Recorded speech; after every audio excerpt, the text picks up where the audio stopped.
안녕하세요. 저는 2023년도 서울 캠퍼스타운 웨비나 진행을 담당하고 있는 힐링스팟의 가하영이라고 합니다. 만나 뵙게 돼서 반갑습니다.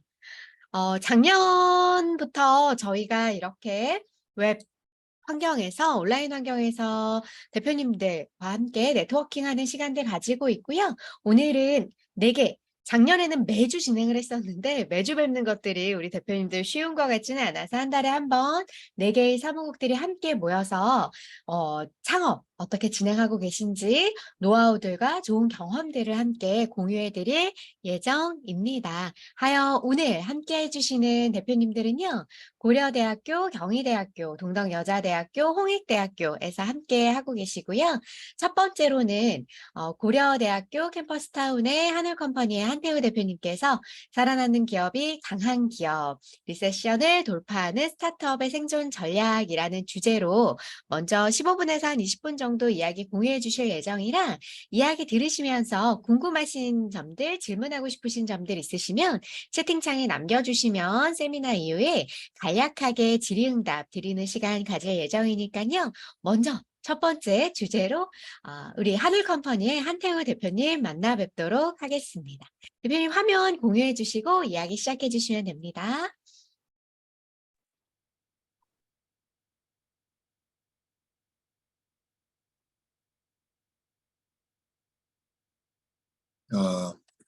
잠시만요.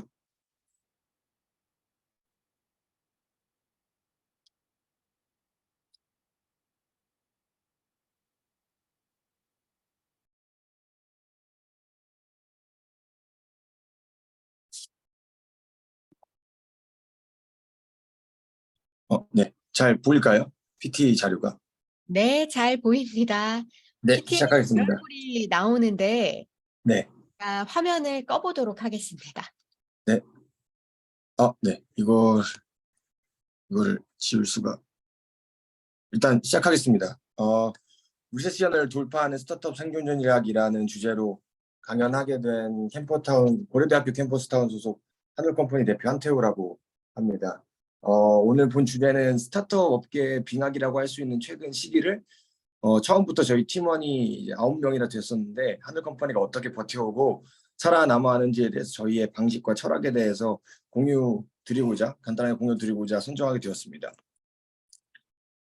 저희 회사가 지나온 발자취를 간단하게 소개해드리면 일단 저희 21년 7월에 고려대학교 일진창업지원센터에 입주하면서 첫 시작하게 되었고요.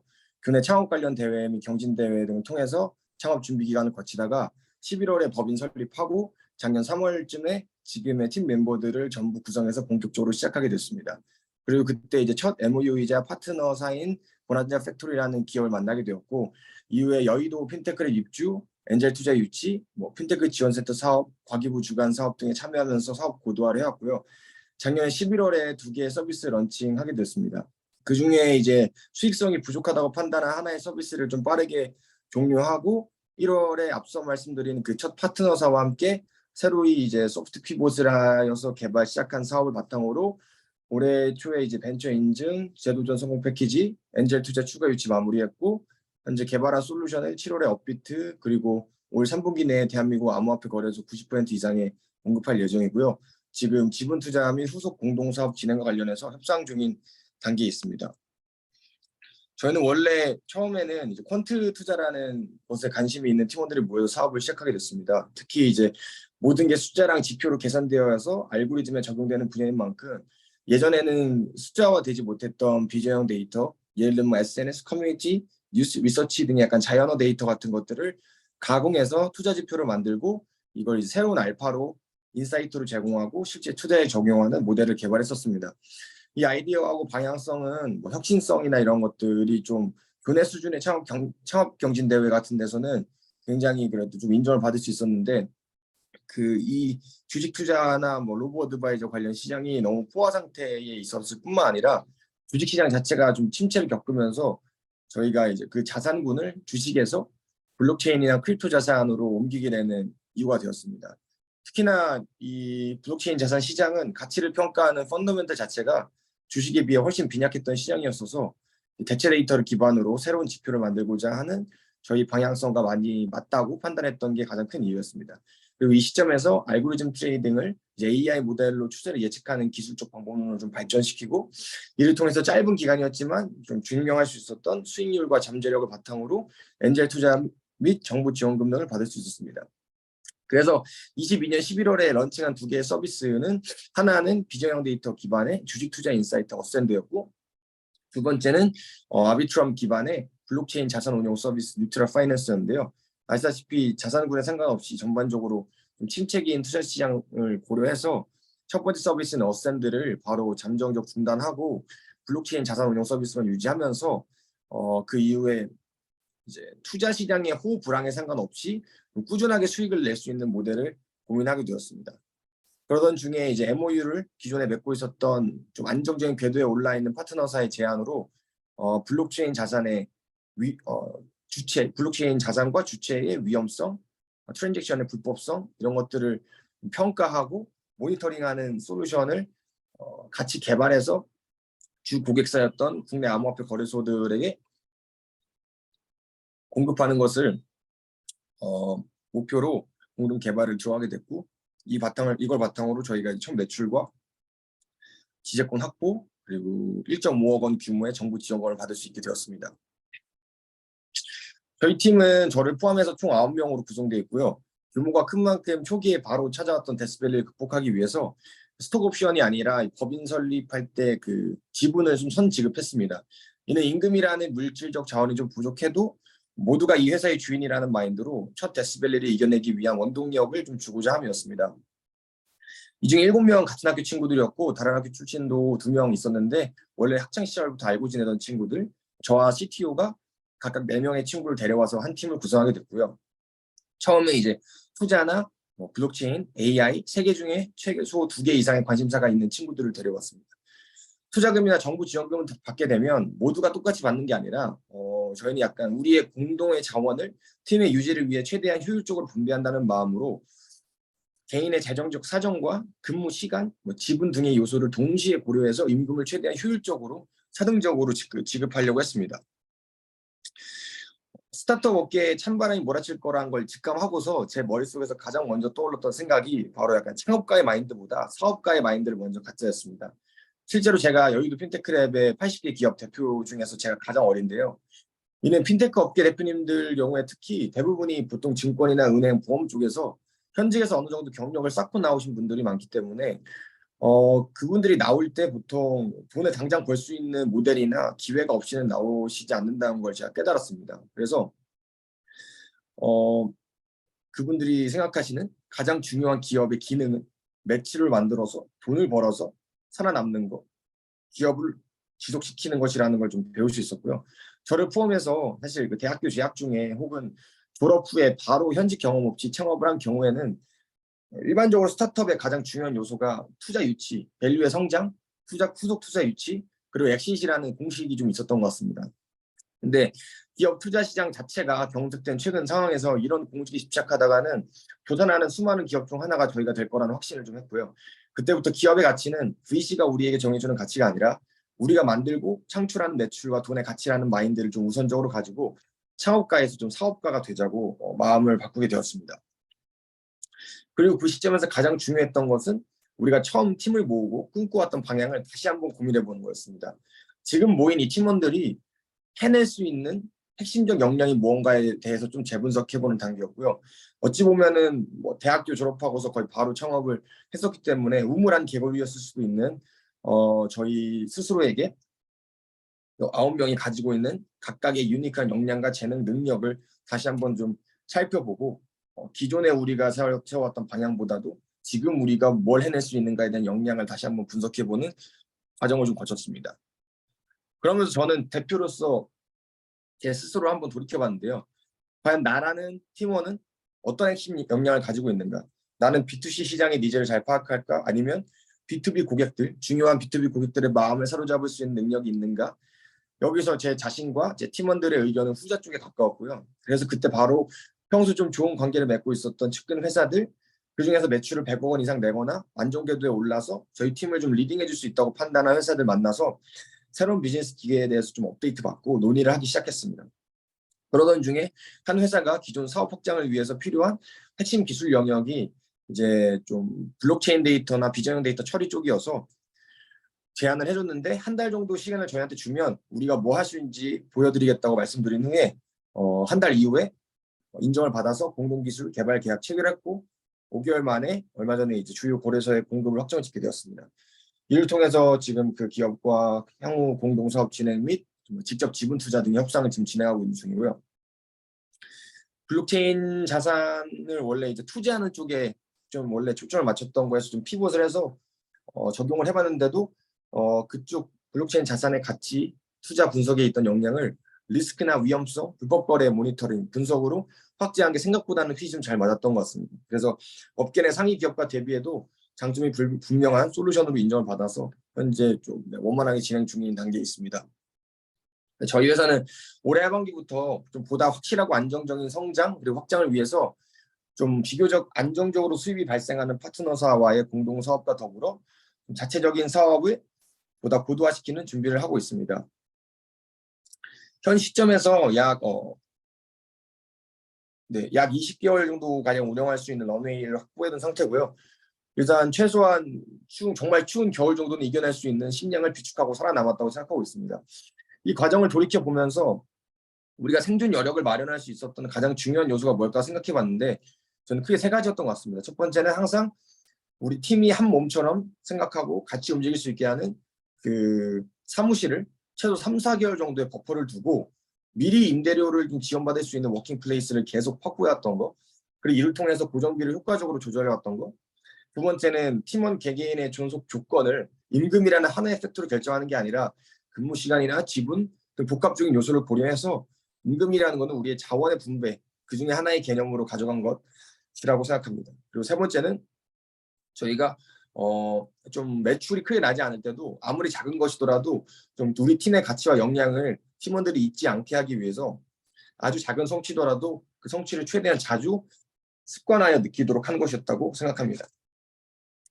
그래서 성장보다는 생존이 먼저 충족되어야 하는 상황이라면 우리가 뭘 해왔고 무엇을 하고 있는지보다도 어떤 걸 해낼 수 있는 팀인가에 대해서 다시 고민하고 객관적으로 판단하는 과정을 거치는 게 가장 먼저 선행되어야 되는 거라고 생각했고요. 특히나 현업에서 경험이 많이 부족한 팀원들의 비중이 높다면 본인이 뭘 정말 사랑하는지, 뭘 정말 잘하는지에 대한 정의가 좀 말랑말랑할 수 있기 때문에 이런 고민을 통해서 생존에 최적화된 비즈니스 모델을 빠르게 찾고 그 과정에서 쌓인 경험과 스타트업인 능력을 바탕으로 성장을 도모할 수 있는 사업을 찾는 것도 좀 추천드리고 싶습니다. 그리고 만약에 저희처럼 초기에 팀을 이끌어줄 다른 조력자, 파트너들이 네트워크로 존재하는 기업이시라면 그 관계를 뭔가 갑이나 을, 이런 관계보다는 마치 하나의 함대에 소속된다는 느낌으로 받아들이시면 좋을 것 같고요. 함대에서는 가장 크고 최고의 군함이 항공모함도 결국엔 작지만 빠르고 민첩한 구축함이 반드시 그 옆을 지켜줘야 되거든요. 그래서 규모나 여유, 능력은 좀 다를 수 있지만 서로가 서로의 존속과 성장을 위해서 협력할 수 있는 관계임을 자사의 이익 바로 다음으로 중요한 것으로 확신할 수 있는 그런 것이 서로에게 다 성공적인 네트워킹이자 생산적인 네트워킹이 아닐까 생각하게 됐습니다.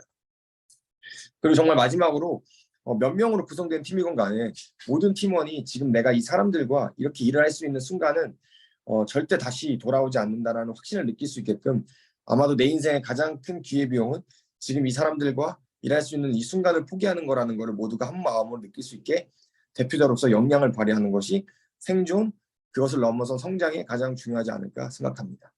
네, 그럼 짧지만 자전적이었던 발표를 마치도록 하겠습니다. 감사합니다. 네, 감사합니다. 대표님의 열정과 그리고 그 팀원들과 함께 하고자 하는 그 열의를 함께 느낄 수 있는 귀중한 시간 마련해 주신 우리 한태우 대표님께 진심으로 감사하다 전해 드리도록 하겠습니다. 혹시 한태우 대표님께 질문하고 싶으신 부분들 있으시면 채팅창에 올려주시면 짧게 소개해 드리고 저희 다음 대표님의 세미나 들어볼까 하는데요. 채팅창에 올라오지 않고 있어서 제가 한 가지만 질의응답 드리고 그 다음 세미나로 김경동 대표님 이야기 들어볼까 하는데 네. 김경동 대표님 세미나 듣기 전에 한대호 대표님 이야기 들으면서 되게 감명 깊었던 건 스타트업의 어떤 공식 투자를 받고 엑싯을 하고 그래서 대다수 성공하신 스타트업 대표님들은 엑싯을 꿈꾸면서 사업을 진행하시는 경우가 많은데 창업이 아니라 사업가의 마인드로 전환하기 시작하였다라고 하셨을 때 궁금한 건 한올 컴퍼니의 10년 후의 모습은 한태우 대표님 어떻게 그리고 계실지 창업의 엑싯 이후에 어떤 엑싯이 아니라 사업가로서 10년 이후에 사업체를 꾸려가시는 모습들은 어떤 모습들 기대하고 계신지 짧게 나눠주실 수 있을까요? 네. 질문 감사드립니다. 우선은 음, 제가 그 저희 방향성을 그 흔히 말하는 스타트업 공식처럼 어떤 단계에서 투자 유치, 얼마의 밸류에이션, 언제 엑sit 이런 걸로 설정하지 않은 가장 큰 이유는 제 삶 자체도 그런데 저희 회사 특히 저희 팀이 무언가 특정 목표를 정해놓고 그, 그 목표를 이뤘을 때 성취를 바라보면서 과정을 희생하는 과정의 의미를 좀 상실하는 그런 일을 하고 싶지 않았기 때문이거든요. 왜냐하면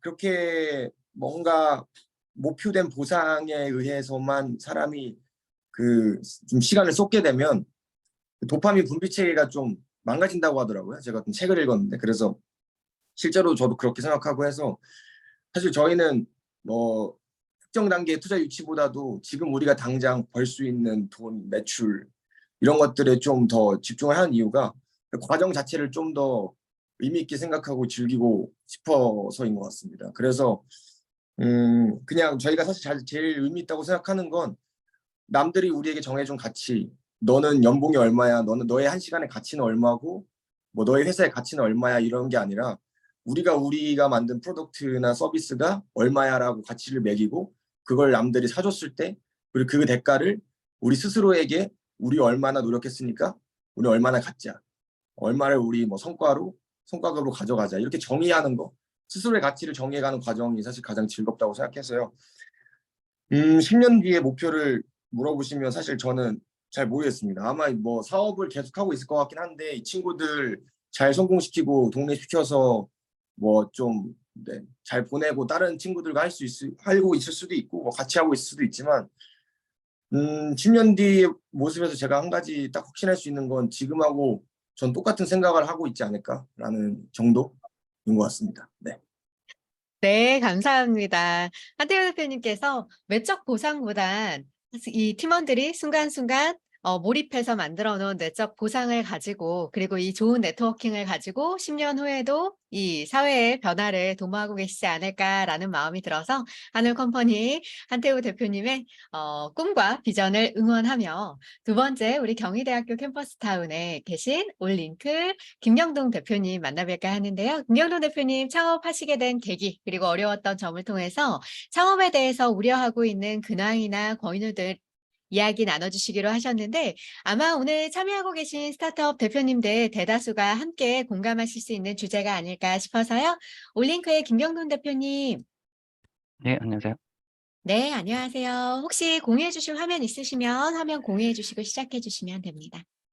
예, 별도로 중요한 건 없는데, 그냥 아, 제가 네네. 제 이렇게 회사 소개를 바탕으로 설명드리도록 하겠습니다. 네.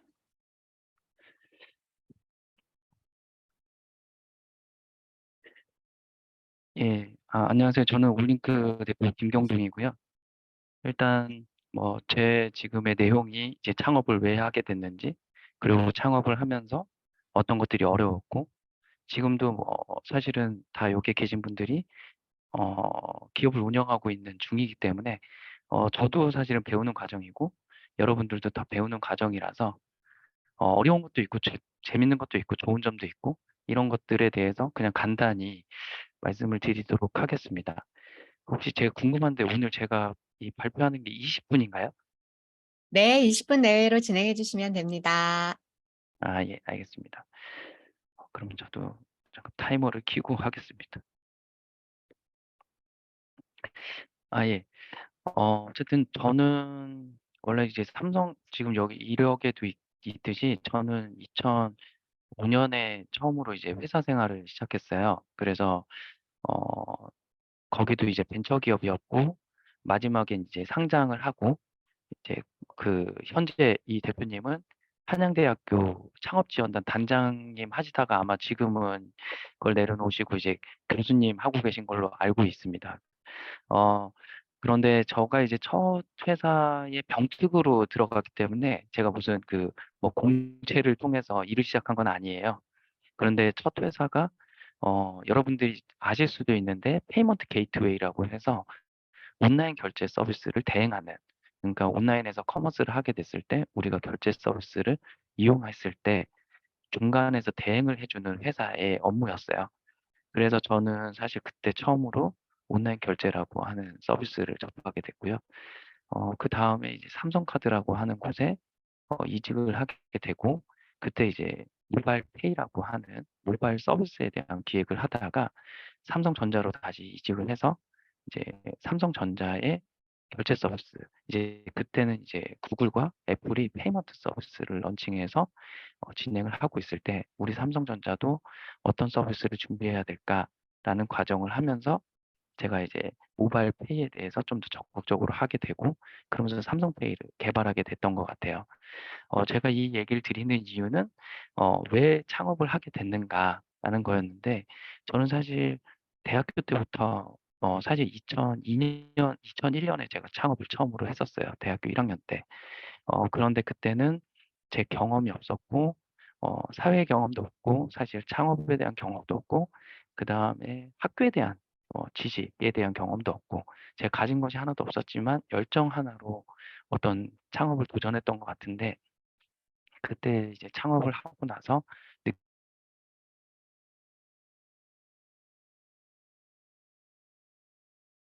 느꼈고 그것을 이제 회사를 다니면서 좀 축적을 하게 됐던 것 같습니다. 그러던 중에 저도 이제 창업에 대한 아이템을 이제 잡아야 되는데 여러분들도 아시겠지만 창업에 대한 아이템을 내가 좋아하는 거 잡는다고 해서 그게 무조건 성공하거나 또 내가 좋아하는 일이 돼 있기는 어렵다는 생각을 아마 하시는 분도 있으실 거예요.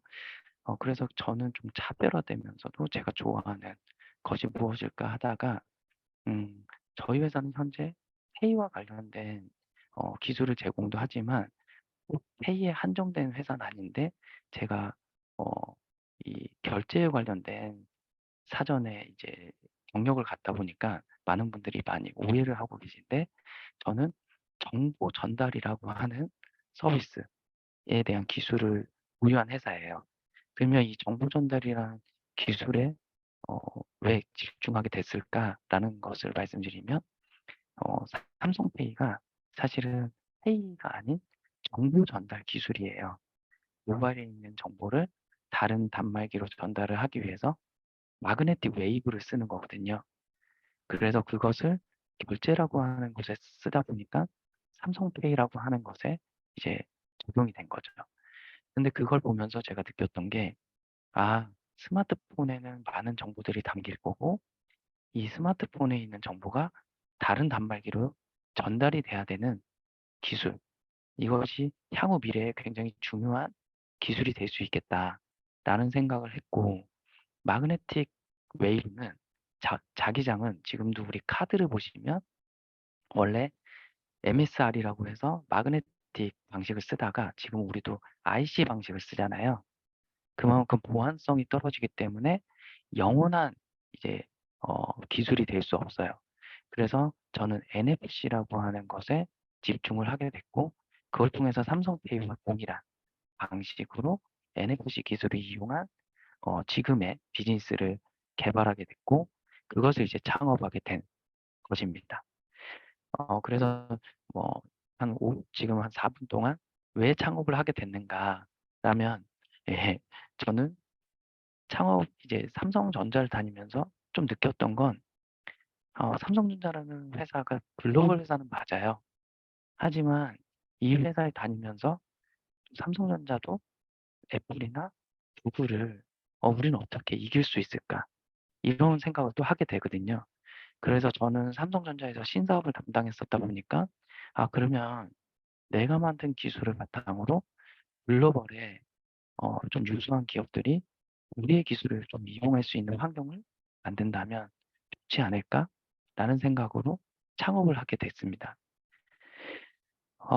그래서 이 창업 이후에 스토리를 연역적으로 말씀드리려고 하는데, 저는 2019년 10월에 창업을 했어요.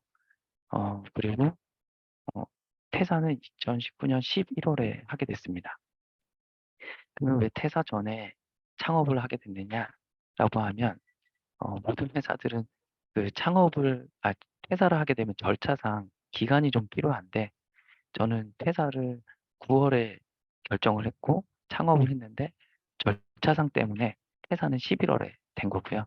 그래서 저는 10월에 어쨌든 창업을 해서 현재 한 3년 6개월 정도 어, 사업을 운영하고 있습니다. 그래서 2019년에 창업을 해서 20년, 그 다음에 20년 저희가 기술 개발을 했고요. 그 다음에 21년 10월에 최초로 상용화를 했어요. 그런데 여러분들도 아시겠지만, 여러분들도 많이 도전을 하시겠죠.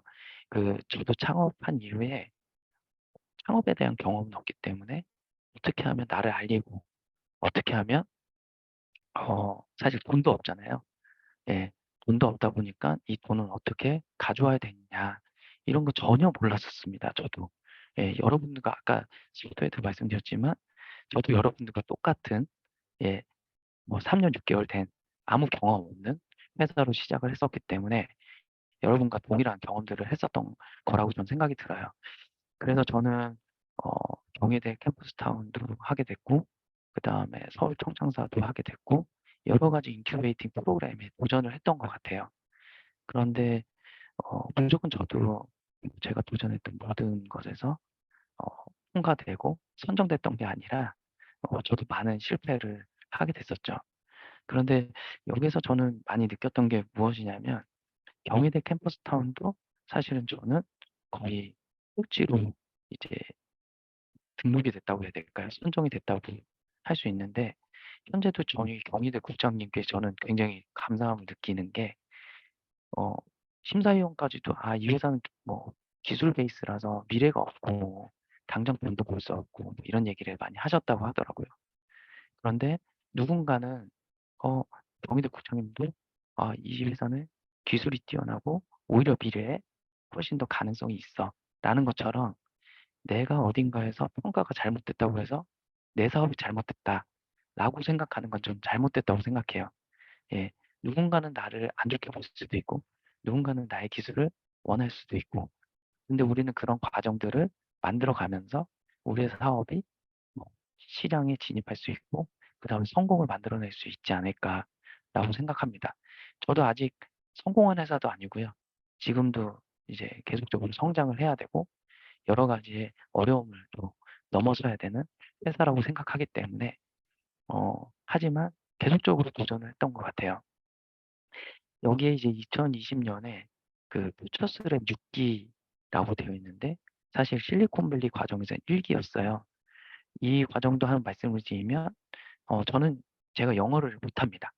예, 영어를 못하는데 실리콘밸리를 가려면 당연히 영어를 해야겠죠. 그래서 저는 신한퓨처스랩 실리콘밸리 1기 과정에서 섭외에서 떨어졌어요. 왜냐면 영어를 못하니까 제안서가 되게 초등학생이 쓴 것처럼 됐겠죠. 근데 신한퓨처스랩에서 떨어졌지만, 이것을 선정하는 미국의 플러그앤플레이라고 하는 회사가 저를 서류를 통과시켰어요, 반대로. 예. 그래서 면접을 보게 됐는데, 한 100번 정도를 이제 연습했던 것 같아요. 근데 발표를 제대로 못했습니다. 그런데 또 선정이 됐어요. 그 이유는 그 사람들이 발표는 못했는데, 제가 이게 임기응변이라고 해야 될지 모르겠지만, 난 이 기회가 지금이 가장 중요하고 다시는 찾아오지 않을 것 같다는 생각에 몸짓과 발짓 뭐 모든 걸 활용해서 설명을 했던 것 같아요. 그래서 두 기업을 뽑는 이 실리콘밸리 과정에 저는 선정이 됐던 것 같아요. 그리고 이제 그렇게 선정이 되는 과정에서 2020년 12월에 저는 첫 투자를 받게 되는데, 이때 기업 밸류가 80억이었어요. 그러면 다시 얘기하면 회사를 차린 지 한 1년 됐을 때 80억 밸류의 투자를 받게 되는데 여러분들도 똑같지만 저도 이때 투자가 뭔지도 몰랐었어요. 예, 그리고 밸류는 어떻게 선정하는지 몰랐고 저희 회사의 첫 밸류는 2019년 10월에 개인 투자자들이 정리해준 10억 밸류였어요. 근데 저는 10억 밸류 투자 받아야겠다. 왜냐하면 외부의 시장 평가를 받아서 무조건 나의 가치를 한 번은 평가를 받아야 그 넥스트가 있다고 생각을 했어요. 근데 10억이라는 돈이 작은 건지 큰 건지 모르는 거잖아요. 근데 열심히 또 설명을 하고 돌아다니다 보니까 갑자기 개인 투자 다른 조합에서 20억으로 해줄게. 그리고 또 다른 투자사가 한 달 지나서 30억으로 해줄게. 이러면서 투자를 받기도 전에 계속 밸류가 오르니까 저는 어, 제가 갑자기 그때는 어떻게 이 밸류가 정해지는 건가? 또는 이렇게 남들이 돈 준다고 해서 난 무조건 계속 밸류를 높여서 가는 게 맞을까라는 생각도 있었어요. 그런데 저는 뭐 이런 과정들을 말씀드린 게 맞는 건지 모르겠지만 사실은 80억 밸류에 8억을 받는데 2020년 12월 17일 날 계약을 하게 되는데 그때 제 통장에는 500만 원뿐이 없었어요. 그런데 제가 그때 저희 월급일이 21일인데 나가야 될 돈 1250만 원이에요. 근데 이 투자자들이 저한테 묻더라고요. 올링크는 돈에 여유가 있으니까 투자 자금을 한 달 뒤에 넣어주겠다. 근데 여기서 갑자기 제가 저 500만 원뿐이 없으니까 지금 돈을 빨리 넣어주세요. 하면 이 밸류 조정에서 약간 투자자들이 다시 높은 위치로 가겠죠. 그래서 저는 계약을 한 후에 이렇게 얘기를 드렸어요. 여러분들도 아시겠지만 스타트업 우리 같은 경우는 다 재무제표를 1년치를 가지고 평가를 많이 하잖아요. 그러면 저는 투자를 20년에 받았는데 문은 21년에 들어오니까 재무제표상에 돈이 들어온 게 없는 거예요. 그래서 계약을 하고 나서 다시 이분들에게 설득을 하죠. 어차피 돈을 줄 건데 왜 1월에 넣느냐? 그러면 재무제표에 반영이 안 되는데. 그래서 이분들이 12월 24일 날 돈을 넣어줘요. 그래서 저는 월급을 3일 정도 늦게 줬지만 저희 직원들은 아무도 모닝크가 이렇게 힘들었는지 아직 모르는 거죠. 그러니까 그 정도로 저는 계속 최선을 다해서 어, 도전을 했던 것 같고 그때마다 이제 그런 기회들이 만들어졌던 것 같아요. 그리고 나서 21년부터 현재까지는 여러 사업들을 진행해 왔는데 저도 제가 뭐 무조건 맞다 또는 제가 거쳐온 과정이 어, 순조로웠다 이건 아니었던 것 같아요. 그런데 참 웃기게도 열심히 하다 보니까 저가 2001년 8월에 투자를 추가적으로 받게 되는데 보시는 것처럼 개월 수가 8개월 차이예요. 근데 계약이 8월에 일어나려면 이 사람들이 제안한 거는 또 어떻게 보면 좀 더 앞에 일어난 일이겠죠. 다시 얘기하면 이때가 제가 투자 밸류가 300억 밸류로 받게 되는데 앞에가 80억이라고 했잖아요. 그러면 한 5개월 동안 매수가 엄청나게 뛴 거예요. 그래서 저는 여기서 하나 드리고 싶은 얘기는 좀더 말씀드렸던 것처럼 지금도 아직 투자가 어떻게 이루어지고 어떤 밸류로 일어나고 어떻게 밸류를 만들어 가는지 저도 정확하지 않습니다. 하지만 어, 우리가 하고자 하는 건 투자를 잘 받자가 아니고 우리가 하고자 하는 건 돈을 많이 벌자가 앞에서도 이제 발표해 주신 대표님도 얘기하셨지만 우리는 그냥 현재 우리 기술을 가지고 우리의 사업을 확산하고 예, 미래를 위해서 달리고 있는 것이기 때문에 예, 그런 과정을 진행하다 보면 예, 어, 모르겠습니다. 이런 과정들이 오지 않을까라는 생각이 들었고요. 그래서 저희는 기술 기업이기 때문에 사실은 기술에 대한 평가에 또 집중을 했던 것 같아요. 여기에 지금 보여드렸던 건 투자와 그다음에 인큐베이팅 프로그램에 선정이 됐었던 걸 보여드렸는데 그다음은 기술에 대한 얘기입니다. 저희는 이제 특허가 한 130개 정도 있어요. 예. 그런데 특허가 130개면 들어가는 돈은 어 외부에 이제 저희가 대리인을 쓴다면 한 10억 정도 드는 비용입니다. 그런데 저희는 기술 기업이기 때문에 특허를 보유하는 게 굉장히 중요하다고 생각했고 그 기술에 대한 평가가 중요하다고 생각했기 때문에 저희가 작년에 모바일 기술 대상이라는 곳에서 대통령상을 수상했는데 이게 굉장히 저한테는 중요한 상이었다고 생각합니다. 그 이유는 보시는 것처럼 올링크가 받기 전에 이 수상자는 이 세 기업군이 없었어요. 삼성전자 여러 번, LG전자 한 번, SKT 한 번. 우리가 모바일 서비스를 한다고 하는 카카오, 네이버, 포스, 다른 회사들, 뭐 배민 이런 회사들은 아예 없습니다. 그리고 중소기업과 스타트업에서는 올링크가 최초로 수상을 한 거죠. 그리고 최근에 이제 2주 전에 제가 은탑 산업훈장을 받게 됐는데 이것도 기여한 내용은 ICT 원천 기술 확보에 이제 공로로 제가 최연소로 이제 이 은탑 수상을 하게 됐어요. 그러니까 저는 어, 저 또한도 지금 성장하는 단계고 여러 가지 학습을 하는 단계인데 뭐가 맞다 틀리다는 없지만 우리가 목표를 세운 것을 가지고 집중해서 계속적으로 도전하고 만들다 보면 그런 기회와 평가들이 있지 않을까라는 생각이 있고요. 그래서 저도 뭐 여기에 오늘 참여해 주신 대표님들과 사실은 제가 이런 얘기를 한다는 것이 좀 우습기도 한데 예, 저는 지금까지 이런 과정들을 거치고 현재까지는 이런 평가를 받아왔던 것 같다 정도로 예, 말씀을 드릴 수 있을 것 같습니다. 네, 대표님 귀중한 시간 내서 대표님의 창업 히스토리 공유해 주셔서 진심으로 감사드립니다. 혹시 네, 감사합니다. 우리 올링크의 김경동 대표님께 질의응답하고 싶으신 거, 궁금하신 거, 질문하고 싶으신 대표님께서는요, 채팅창에 올려주셔도 좋습니다.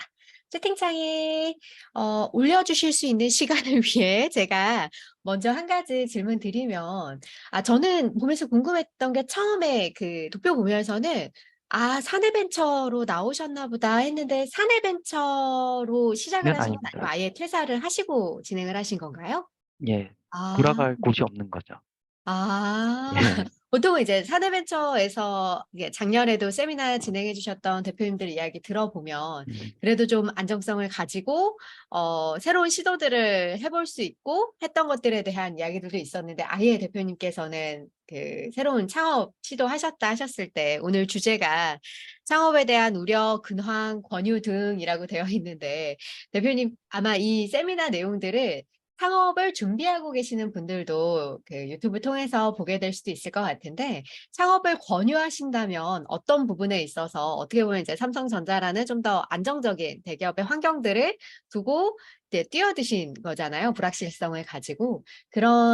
게다가 또 최근에는 또 투자 혹한기 기간이다 보니 다 같이 이제 버텨가는 중인데 그럼에도 불구하고 창업을 고민하고 계신 많은 분들께 권유의 한마디를 해주신다면 어떤 포인트가 될지 궁금합니다. 예, 창업을 권유하는 게 맞는지는 잘 모르겠지만, 예, 네. 그, 저는 뭐 창업을 하면서 뭐 후회하거나 창업을 하면서, 어, 약간 실패할 수 있다는 생각 자체를, 어, 해본 적이 없다기보다는 하지 말아야 된다고 생각이 들어요. 예. 그래서 제가 돌아간다거나 어딘가로 가겠다는 생각을 한 적은 없고 말씀해 주신 것처럼 창업을 준비하는 분들께 드릴 수 있는 얘기는 어 저도 이게 맞는지 모르겠지만 여러분들이 저도 창업을 했던 이유는 딱 하나거든요. '내가 하고 싶은 일을 내가 결정해서 내가 하고 싶다.'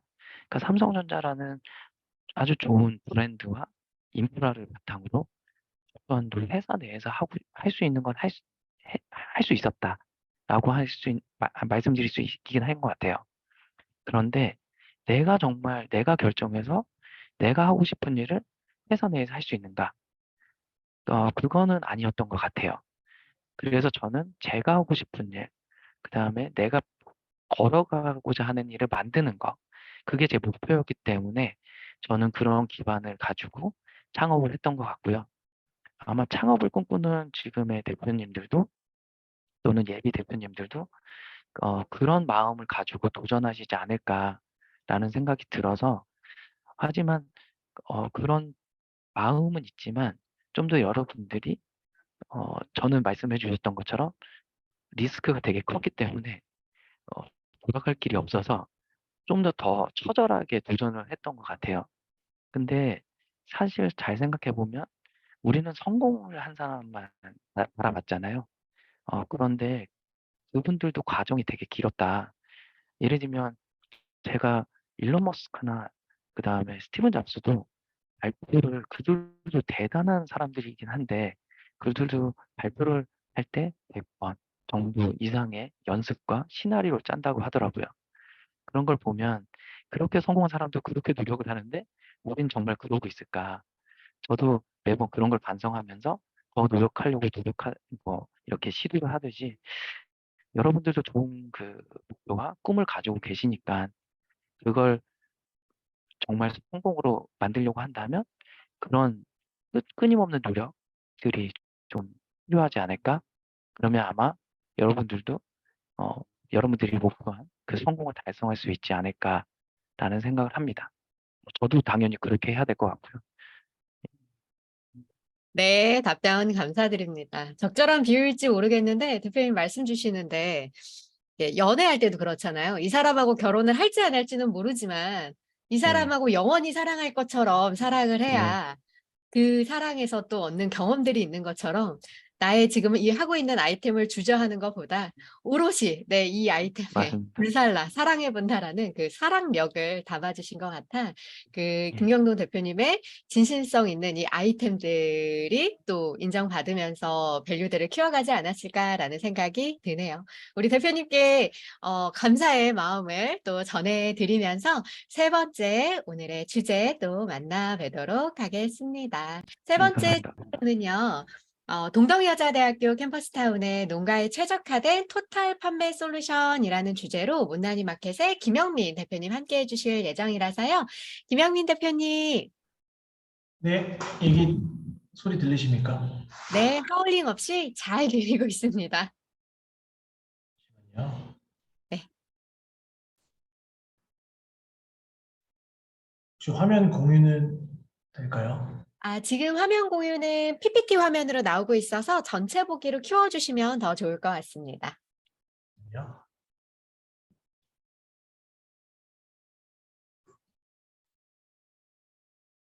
네, 전체 보기에서 저희가 지금 보고 있는 화면이 네. 그 다음 슬라이드가 같이 보이고 있는 화면이라 네, 네네. 아마 대표님 그 듀얼로 보고 계신 걸 텐데 새로 공유하셔서 지금 화면 아니고 다른 화면 해주시면 될 겁니다. 잠시만요. 네.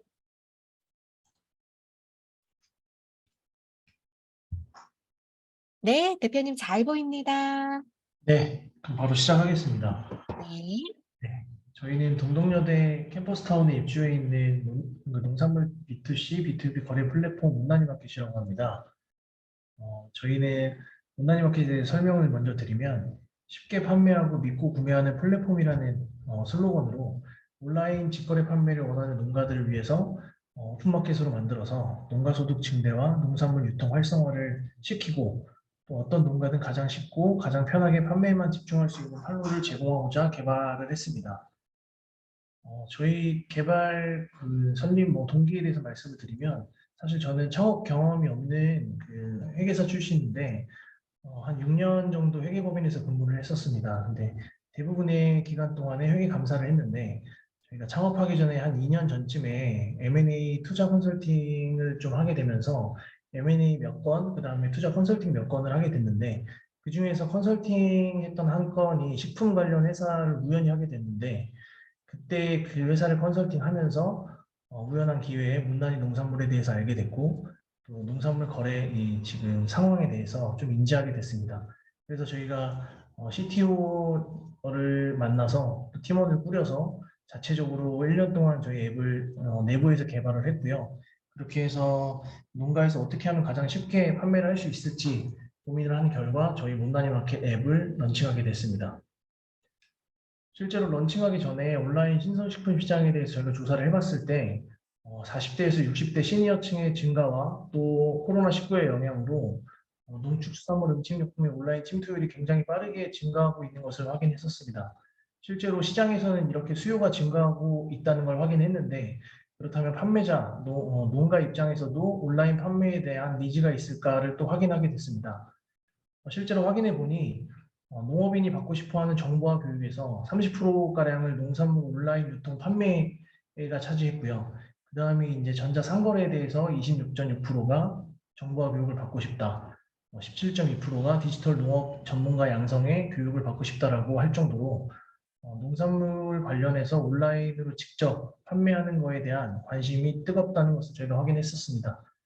그래서 실제로 농업인이 보유하고 있는 정보와 기기 순위를 또 보니 첫 번째 스마트폰은 대부분의 농가는 거의 다 갖고 있는 것으로 확인이 됐고요. 또 컴퓨터 같은 경우에는 스마트폰 다음으로 소유하고 있는 것으로 저희가 확인을 했습니다. 그래서 이왕이면 우리가 스마트폰이 제일 보급화율이 높다 보니까 어떻게 하면 온라인 플랫폼을 만들 수 있을까 고민을 하다가 스마트폰으로 최적화된 플랫폼을 만들어 보자라고 해서 저희는 스마트폰 전용 앱을 출시하게 됐었습니다.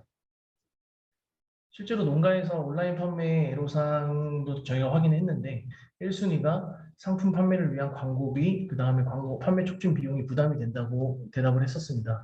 이만큼 농가에서는 온라인 판매를 하고 싶지만 판매 자체 능력이 없는 경우도 있고 또 판매를 한다고 해도 개별 스토어, 본인들의 그런 스토어를 광고하기 위한 광고 그런 뭔가 기술이 부족하다던가 그 개별적인 광고비가 부담이 돼서 온라인 판매에 접근하지 못하고 있는 상황을 저희가 최종적으로 확인을 했었습니다.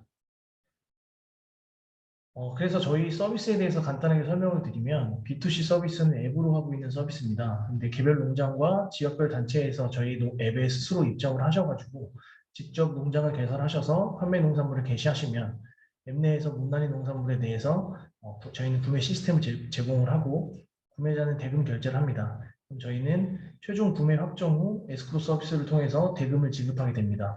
이게 저희가 첫 번째 B2C 서비스 모델이고요. 두 번째 저희 차별화된 모델을 설명드리면 저희가 그간에 판매했던 데이터를 가지고 못난이 마켓 자체에서 우량 판매자를 선별을 합니다. 선별을 해서 이 농장에 이 정도 상품에 이 정도 시세 대비 이 정도 저렴한 가격에 이 정도 품질이면 우리 앱에서 어느 정도 완판이 되는구나 라는 데이터를 가지고 실제로 굉장히 까다롭게 선별을 해서 저희가 직접 선구매를 해서 초저가에 입점을 시킵니다. 직접 선구매라고 하는 거는 저희가 한 번에 그 해당하는 공급량을 다 대금을 지급하고 구입을 하고요. 그렇게 했을 때 오히려 가격 협상까지도 더 협상력이 높아지기 때문에 더 저가에 저희가 상품을 입점시킬 수가 있어서 그런 상품들이 또 저희 못난이 마켓에서 저가로 형성이 되고 또 고객들의 뜨거운 반응으로 인해서 저희 앱이 성장할 수 있도록 그런 구조를 저희는 띄고 있습니다.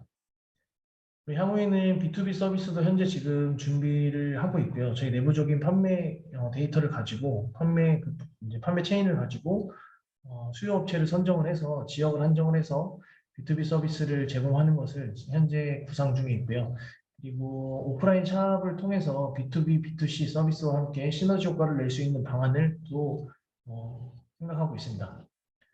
실제로 저희 서비스 되고 있는 앱 화면이고요. 실제로 농가 저희의 타겟이 40대, 60대다 보니까 당근마켓을 모티브로 해서 굉장히 그냥 직관적으로 편하게 판매를 할 수 있고 또 농가에서는 입점을 할 수 있게 만들자라고 제가 구현을 했었습니다. 실제로 식품 이커머스 시장 전체를 보면은 G마켓 11번가 쿠팡, 컬리라고 하는 종합 플랫폼이 있고요. 그다음 네이버 스마트 스토어 같은 개별 스토어형 플랫폼이 있고 또 밴드, 네이버 카페 이런 스토어는 아닌데 그냥 게시판 형식으로 서로 사고 판매할 수 있는 이런 유통 채널이 있습니다. 종합 플랫폼 같은 경우에는 수수율이 굉장히 높고 소규모 농가가 입점하기 어려운 현실이고 또 스마트 스토어 같은 경우에도 잘 다룰 수 없고 광고비가 부담되는 소규모 농가는 입점에 어려움이 있습니다. 그리고 카페나 밴드 같은 경우에는 상품 판매별로 그때그때 게시글을 게시해야 되는 번거로움이 존재를 하기 때문에 시장에서는 이런 지금 좀 불편함을 안고 있는 유통 채널들이 있는 것을 저희가 확인했습니다. 그래서 저희는 사실 입점이 가장 쉬우면서 상품 가격이 가장 저렴하고 또 상품 종류가 다양한 이런 플랫폼을 타겟팅을 해보자라고 해서 저희가 타겟팅을 했고요. 실제로 저희 타겟은 밴드 카페 등을 이용하는 40대에서 60대를 대상으로 농가 직송 직거래 플랫폼으로 타겟팅을 하고 있습니다.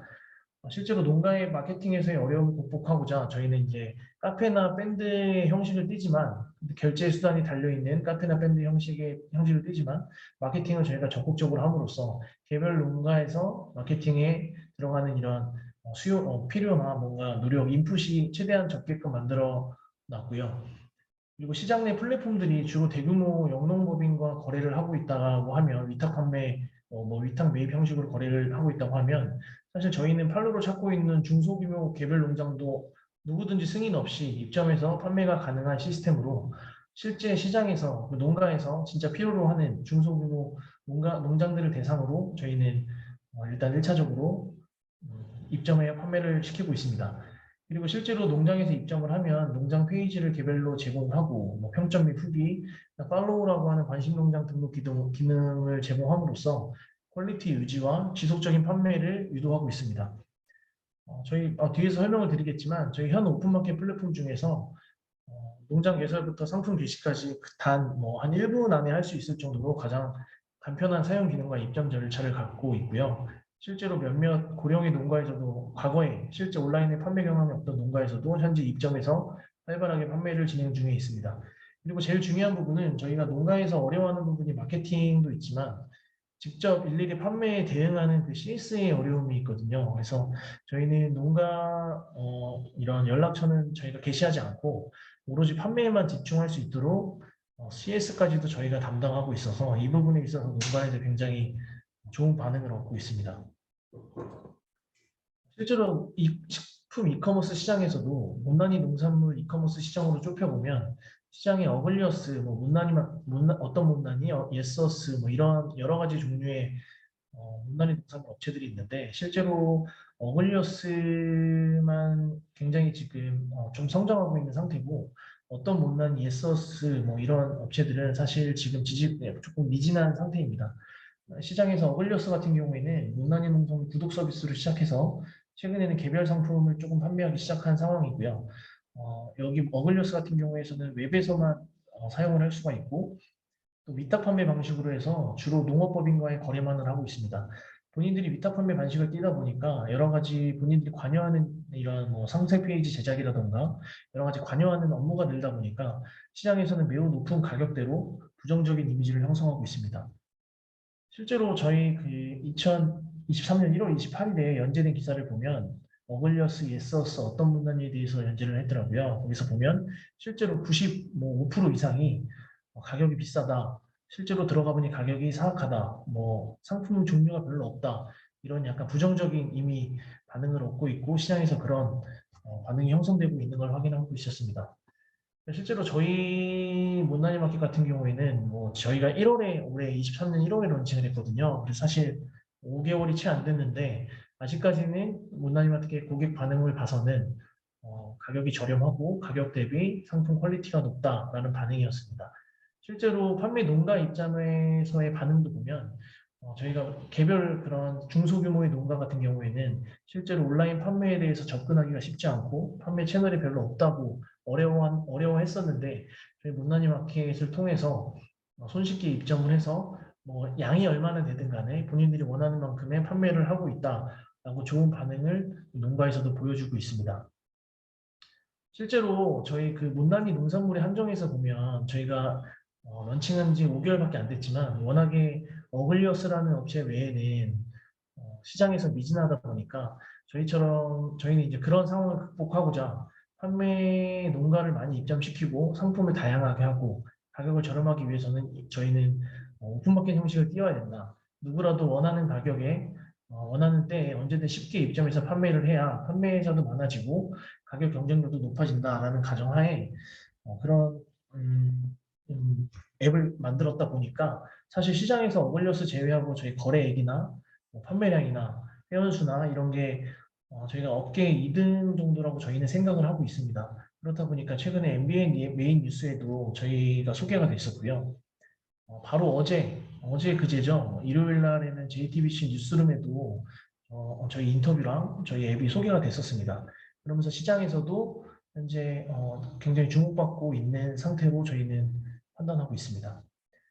그래서 저희 경쟁력에 대해서 간단하게 말씀을 드리면 여러 가지 기존에 말씀드렸던 경쟁력도 있지만 사실 저희가 개발 중인 프로그램도 있습니다. 자동 판매 입점 지원 시스템이라고 해서 보시면 기존의 스마트 스토어나 이런 다른 타 판매 채널에서 판매하고 있는 그 농가 같은 경우에는 기존 URL만 입력을 하면 그 상품 크롤링이라고 하죠. 그 상품 페이지에 있는 뭐 상품 사진이나 가격이나 설명이나 이런 걸 저희 앱에 다 끌고 올 수 있게 만들어서 저희 앱에 그냥 URL 입력 하나만으로 바로 입점을 하고 상품 게시를 할 수 있는 시스템을 개발하고자 현재 특허를 출원한 상태고 개발 중에 있고요. 또 AI 뭐 이런 시스템을 활용을 해서 판매량이나 실제 생산량, 수확량을 사전에 파악을 해서 농가에서 판매도 쉽게 하고 저희가 그 예상되는 판매량을 생산량을 가지고 B2B 업체와 사전에 선도 계약을 맺는 방안을 생각하고 있습니다. 이것도 특허를 출원한 상태고 실제로 마지막으로 송장 출력 기기라고 하는 거는 실제로 농장에서 스마트폰이나 컴퓨터가 없이도 저희가 개발하고 있는 이 LCD 패널이 탑재된 이러한 스마트 자동 송장 출력 기기 하나만 설치함으로써 실제로 뭐 따로 주문 관리를 할 필요도 없고요. 발송 처리를 할 필요도 없고 여기서 송장 출력 버튼 하나 눌러서 송장이 출력됨으로써 자동으로 발송 처리까지 저희 시스템에서 되는 그런 시스템을 저희가 개발하고 지금 현재 70% 정도 개발된 상태에 있습니다.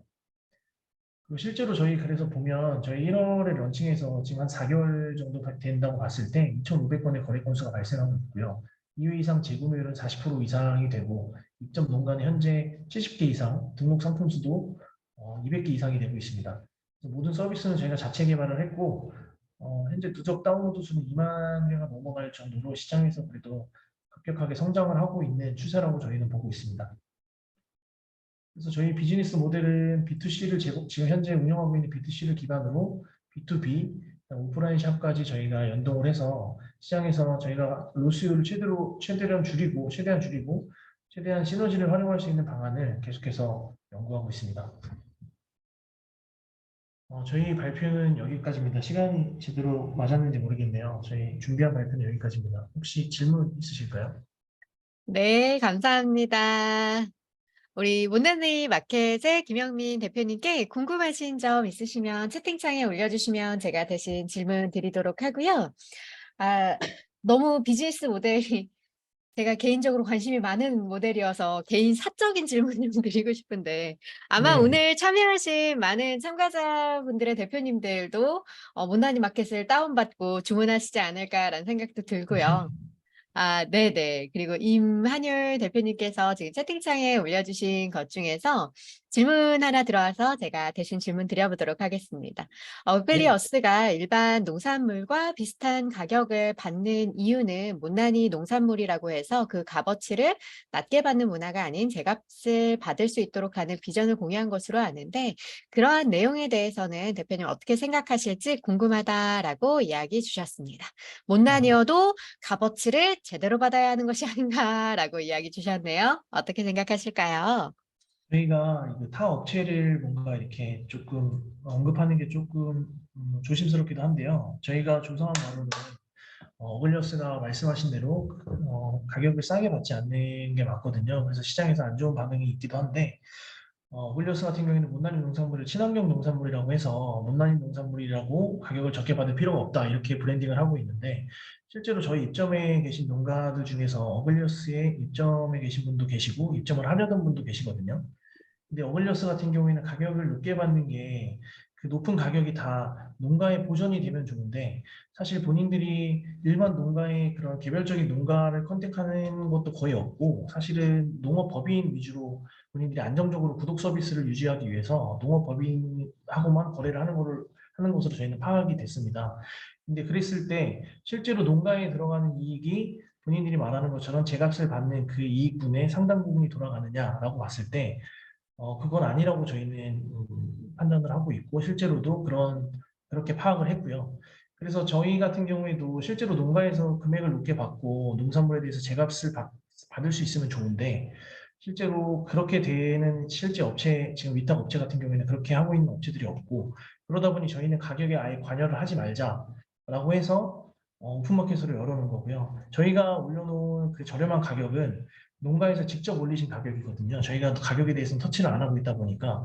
근데도 시장에서 저렴하다고 하는 거는 농가에서는 이 가격을 받아도 괜찮을 것 같다라고 올리시는데 실제로 시장에선 그 가격도 저렴하다라고 느끼시는 거예요. 그만큼 이제 위탁 업체나 중간 유통 단계에서 빠져나가는 금액이 많다고 저희는 보고 있습니다. 네, 답변 감사드립니다. 상세하고 친절한 답변 너무 감사드린다 올려주셨고요. 지극히 사적인 질문 하나. 네네. 저도 저희 시댁에서 홍삼 농사도 지시고 간혹 이제 아, 고춧가루도 보내오시면 이제 농사 잘 된 날 팔아라! 그러면 이제 저도 이렇게 주변 네. 친구들한테 카카오톡 채팅창으로 팔아오곤 했었었는데 네. 아마 오늘 이 계기로 온라인 마켓에 입점하지 않을까라는 생각도 잠깐 들기는 하는데 지극히 사적으로 궁금한 건 이 네. 서비스를 해보고 싶었었거든요. 너무 좋은 홍삼. 저희 아버님은 막 모 회사에서 파는 것보다 훨씬 더 가족들이 먹을 거라 더 많이 찌시고 훨씬 더 고농축으로 만든 이 좋은 걸 판매하고 싶은데 여러 허들상에서 환불이나 이런 절차들 이런 것들도 복잡하다 보니 대표님 네. 이 이야기를 쭉 주시는데 팀인 구성이 너무 궁금하다. 분명히 이거 CS 쪽이 굉장히 많을 텐데 이게 특히 농수산물 쪽은 환불 처리, 교환 처리 이런 이슈들이 있어서 이렇게 사업화까지 생각해 보다가 이렇게 주섬주섬 넣었었던 많은 이유는 CS도 있고 영업도 있고 게다가 IT 기술도 있다 보니 이 팀 구성들을 어떻게 구성해서 가실지 이런 것들이 상당히 궁금하긴 했습니다. 저희가 사실 팀이라고 하면 초기 팀은 저랑 이제 CTO 2명이었고요. 근데 지금 이제 서비스를 런칭하면서는 저희 이제 같이 CS랑 모든 판매 관리랑 하는 직원분도 계시고 또 실제로 농가 이런 판매 과일이나 야채를 판매를 한 10여 년, 한 11년 정도 하신 제 주변에 지인이 있어서 그 지인이 또 합류를 해서 실제 농가 가서 확인도 하고 농가를 입점시키는 그런 업무를 하고 있습니다. 근데 생각보다 저희도 서비스를 시작하기 전에 CS가 굉장히 많을 거라고 생각을 했는데 농가에서 일회성으로 이제 판매한다고 생각을 안 하시고 본인의 농장을 가지고 거기에 평점과 후기도 달리고 또 팔로우 기능도 있다 보니 본인들이 알아서 조금 품질 관리를 해주시는 면이 큰 것 같아요. 그래서 사실상 저희가 CS 같은 경우에는 거의 지금 정도 수준에서는 거의 많이 들어오지 않는 편이고요. 그래서 사실 CS 직원이 그렇게 많지는 않습니다. 거의 없다고 볼 수 있습니다. 이렇게 또 품질 좋은 제품들을 네. 판매하고 계시다고 소개해 주셔서 아마 오늘 다운받아 고추가 나오는 어느 시점쯤 판매에 등록하지 않을까라는 네트워킹 하나 연결해 드리면서 저희 마지막 오늘 강의해 주실 대표님 소개해 드리도록 하겠습니다. 우리 마지막 강의는요. 홍익대학교 캠퍼스의 나전칠기 일상 속에 피어나다라는 주제로 셀리의 박소연 대표님 이야기 이어가 주실 예정이라 세 분의 대표님 함께 해주셔서 진심으로 감사드린다 말씀드리며 우리 네 번째 마지막 세미나에 박소연 대표님 모셔보도록 하겠습니다. 박소연 대표님. 안녕하세요. 안녕하세요. 대표님 저희 채팅창에서 추진해 주셨던 거 기억하고 있는데 네, 맞으시죠? 기억하고 있습니다. 네, 저희 400명 들어와 있는 단톡방에 오프라인 모임하고 싶으셨다 하셨는데 아마 오늘 대표님 이야기 듣고 나면 또 335 얼굴 보러 만나지 않을까 하는 생각들도 듭니다. 우리 대표님 공유해 주시고 시작해 주세요. 있습니다. 네, 잠시만요. 잘 보이시나요? 네. 네, 시작하겠습니다. 저는 가볍게 즐기는 나전칠기라는 이름으로 브랜드를 시작했고요. 앞서 대표님께서 말씀해 주셨는데, 저는 플랫폼 사업이 아니라 브랜드입니다. 기업 소개를 하겠습니다. 셀리는 나전칠기와 한국 전통예술을 모티브로 해서 상품을 생산하는 브랜드고요. 특징으로는 나전칠기 유명지역 통영태생의 창업주, 제가 있고 장인 친지들이 다수 있습니다. 나전칠기 경상남도 최고 장인에서 이제는 나전칠기 무형문화재가 되신 박재성 장인의 조카이고 제가 꽃의 장인 그리고 서패, 자개를 가공하는 장인인 이금동 장인의 조카 손녀이기도 합니다. 현황으로는 해방촌에서 팝업 전시도 하고 있고 리빙 앤틱, 리빙 아트페어, 세종문화회관에서 전시도 하고 있고 나전칠기 여권 케이스 같은 아이템을 펀딩하기도 했습니다. 또 국립박물관 문화재단, 온라인몰, 뮤지엄샵에 입점되는 등 좀 전통적인 플랫폼에서 입점을 해서 판매를 하고 있고요. 국립중앙박물관에도 입점되어 있습니다. 또 맨 처음 아이템을 핸드폰 케이스, 나전칠기 핸드폰 케이스, 에어팟 케이스 이런 식으로 시작을 해서 와디즈 펀딩 1230%를 성공했습니다. 네, 주 고객층으로는 개인 고객들로는 젊은 층이나 주로 3040 세대 여성층들이 좀 많이 찾아주고 계신데요. 주로 선물용으로 많이 사고 있어서 좀 패키지에도 신경을 쓰고 있습니다. 국내 개인 고객들로는 전통적이지만 좀 힙한 아이템을 갖고 싶다. 그리고 다른 사람들과 다른 눈에 띄는 아이템을 갖고 싶다. 좀 특별한 아이템을 갖고 싶다.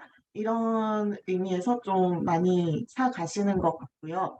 또 예술적이면서도 좀 실용적인 아이템을 갖고 싶다. 또 장인의 작품을 가지게 된다는 그런 또 소구점에서 좀 많이들 사가시는 것 같습니다. 또 해외 판매도 제한이 좀 많이 왔었는데 한국의 아름다움을 담은 실용적인 제품을 사고 싶다.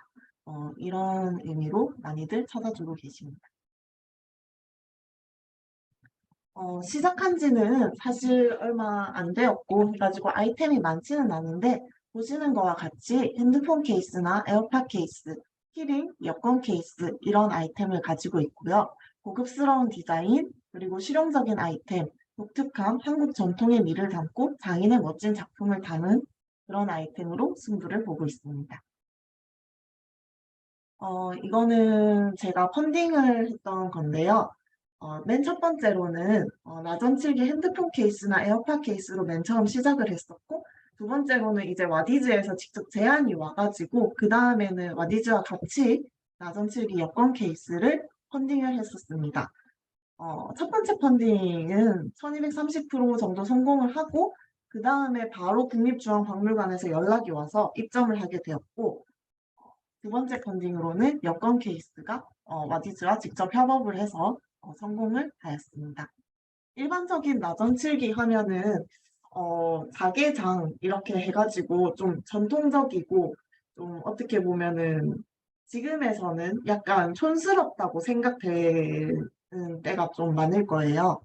네, 그리고 장인들의 작품은 또 높은 가격에 나전칠기라는 특성의 긴 제작기간, 대량 생산도 힘들고 무거운 가구류가 많습니다. 하지만 셸리의 나전칠기 제품은 1만 원에서 5만 원 사이로 부담 없는 가격대에 비교적 짧은 제작 기간, 대량 생산도 가능하고 가벼운 소품류로 구성이 되어 있습니다. 이와 같이 좀 디자인적으로 예쁜 이미지를 나타내기 위해서 노력을 많이 했는데요. 첫 번째 디자인홀은 박재성 저희 큰아버지의 장인 작품이 담긴 케이스가 있고, 두 번째로는 국립고궁박물관의 소장품 오칠 나전 빗접이 담긴 사슴 케이스, 세 번째로는 나전실 백앤모가 담긴 호랑이 케이스를 담았습니다. 현재 입점 초로는 국립중앙박물관 온라인 뮤지엄샵, 그리고 국립중앙박물관에 가시면은 오프라인 상품관이 두 군데가 있습니다. 거기에 지금 입점되어 있고요. 인사동 쌈짓길에도 나전칠기 전문 매장에 저희께 입점되어 있고, 코입이라는 온라인 샵에도 입점되어 있습니다. 현재 국립중앙박물관에서 많은 판매가 이루어지고 있고요. 키링이 오히려 작고 구매 가격도 낮은 편이어서 많이들 사가고 계십니다. 이런 식으로 상품 이미지 같은 것에도 좀 신경을 많이 쓰고 있고요. 이거는 국립중앙박물관에서 나전칠기 특별전을 했을 때 특별전에 맨 처음 입전된 모습입니다. 이런 식으로 특별전 상품관에 입점이 되기도 했습니다. 이거는 현재 국립중앙박물관의 모습이고요. 놀러 가시면은 이렇게 입장되어 있는 모습을 보실 수 있습니다. 이거는 2022년 4월의 모습인데 현재 국립중앙박물관의 홈페이지에 가시면은 이런 식으로 보실 수가 있고요. 이런 식으로 상품군 한 번씩 봐주시고 여권 케이스는 원래는 자개를 담으려고 했지만 그게 생각보다 쉽지는 않아가지고 자개는 담는 데에는 실패했지만 나전칠기 도안을 담는 것으로 했고요. 케이스, 에어팟 버즈 케이스도 이런 식으로 제작을 해서 판매를 하고 있습니다. 이 아이템은, 여권 케이스 아이템은 제품 성공계 2분 만에 성공률 100%를 달성했고, 오픈 이틀 만에 펀딩 금액 1,000만 원을 달성하게 되었습니다. 이거는 전통 나전칠기 디자인을 담은 모습이고요. 이런 식으로 상품 이미지, 제품 컷에 좀 신경을 많이 썼습니다. 그리고 중장기 전략으로는 좀 고급스러우면서도 가격 대비 만족도가 높은 선물을 전문으로 하는 나전칠기 선물 가게로서의 자리매김을 하려고 하고 있고요. 와디즈 펀딩이나 인스타그램을 통해서 MZ세대의 나전칠기에 대한 관심을 증대하도록 심혈을 기울이고 있습니다. 또 새로운 형태로서의 나전칠기 유행을 주도하고자 하고요. 우산이나 명함지, 보석함, 노트, 파우치, 마우스, 텀블러 등의 일반적으로 나전칠기이면서 조금 더 선물용으로 적합한 그런 신상품들을 개발하고 있습니다. 일단 첫 번째 선공개는 주로 펀딩으로 시작을 하고 있고요.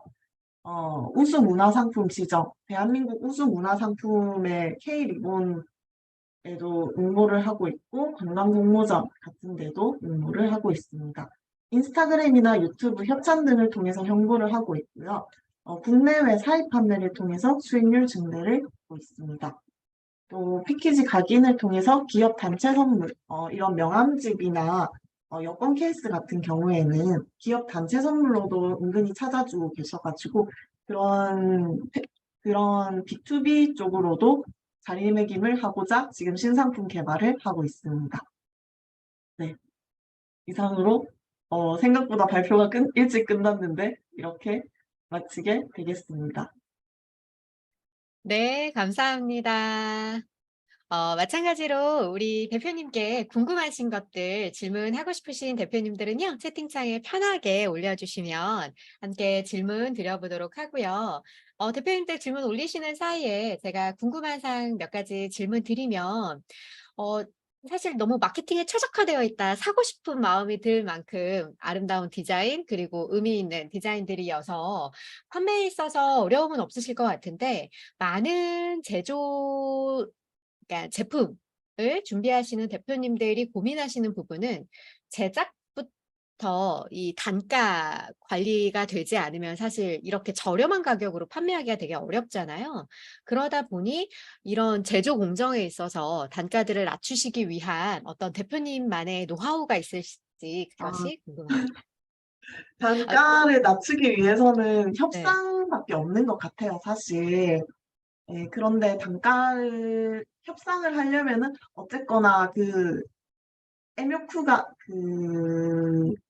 많이 할수록 싸지는 게 당연한 이치라서 좀 판매를 많이 일으켜가지고 좀 단가를 낮추는 방법밖에 없는 것 같습니다. 대량 제작을 동안 네, 대량 단가를 제작을 낮추는. 할수록 더 네. 제품 제조해 주시는 곳에서는 더 좋아라 해주시고 그리고 나전칠기 자개를 쓰는 곳에서는 어쩔 수 없이 좀 우리나라에 나전칠기로 대량 생산을 해주는 데가 사실 많이 없어요. 그래서 그런 곳들이랑 좀 친하게 지내면서 하는 수밖에 없는 것 같습니다. 네. 뭔가 이 전통을 살리시면서 비즈니스를 끌고 가시는 영역들이 상당히 매력 있게 느껴졌고요. 다만 또 궁금한 건 대표님께서 저 지금 혼자 출근하고 있다 보니 사람들을 좀 만나고 싶어요라고 올려주셨던 게 생각이 나서 아, 이게 네. 비즈니스에서 벌써 이렇게 많이 키우셨으면 혼자서 이 영역들을 다 담당하시기 많이 어렵지 않으셨을까? 그러면 팀원을 확장해 가신다면 제품군에 있어서는 어떤 부분을 좀 더 팀원 확장의 방향으로 가져가고 계실지 이런 것도 궁금합니다. 영업이 아, 필요하실지 CS가 필요하실지 디자인은 대표님 워낙 잘 하시는 것 같고요. 아, 사실, 마케팅이나 네. CS 같은 부분이 좀 필요하긴 해가지고, 제가 혼자서 거의 출근을 하고는 있지만, 그래도 같이 일해주시는 저희 이모가 같이 일을 해주시고 계셔가지고, 일단은 둘이서 꾸리고 있는데, 그래도 가끔 막 일이 많을 때는 저희 학교에 있는 학생들한테 도움을 요청해서 뭐 알바식으로 포장을 하는데 많이 인원을 새로 부르고 있습니다. 네, 또 이렇게 대학교에 입주해 있을 때 얻을 수 있는 혜택 중에 하나인 것 같아서 네, 맞아요. 학생들도 이 창업을 경험하는데도 또 좋은 경험이 되지 않을까라는 생각합니다. 추가로 질문 들어오는 것들 없어서 오늘 마지막 강연해 주신 셀리의 박세현 대표님께도 감사의 인사드리며 저희 다음 달 세미나 소개해 드리면서 오늘의 세미나 마무리해 볼까 합니다. 제가 지금 채팅창에 오늘 세미나 네, 에 대해서 만족도 조사 실시하실 수 있는 링크 올려드렸고요. 오늘 요청 끄더라도 제가 카카오톡 단체 오픈 채팅방에도 올려드릴 예정이라 저희 6, 7, 8, 9, 10, 10일 앞으로 6번의 세미나 예정되어 있는 기간 동안 더 좋은 세미나를 위해 여러분들 의견 남겨주시면 저희 함께 준비해 보도록 하고요. 원래는 매월 마지막 주 월요일에 뵐 예정이었는데 어제만 대체 휴무일이어서 오늘만 화요일에 진행했고요. 6월 마지막 주 월요일 26일에는 숙명여대, 숭실대, 한국외대, 한신대학교 주관으로 진행될 예정입니다. 오늘 내용 나 좀 늦게 들어왔는데 저 대표님 이야기 풀로 듣고 싶었는데 하시면 서울 캠퍼스타운 플랫폼과 서울 캠퍼스타운 TV 유튜브 채널에서도 오늘의 내용들 함께 보실 수 있으니까요. 저희 혼자서 호련하신 맨땅에 헤딩하고 있는 거 아니고 여기 서울에 400분들이 함께 맨땅에 헤딩해 가며 이 창업의 이야기들, 도전들 하고 있다는 것들 연결해 가면 좋을 것 같습니다. 귀중한 창업의 시간에 화요일에 아침에 시간 내주신 모든 대표님들께 감사의 인사 드리고 오늘 특히 네 분의 강연해 주신 대표님들께 또 한 번의 감사의 인사 드리면서 오늘의 모든 세미나는 여기에서 마치도록 하겠습니다. 긴 시간 함께 해주셔서 감사합니다.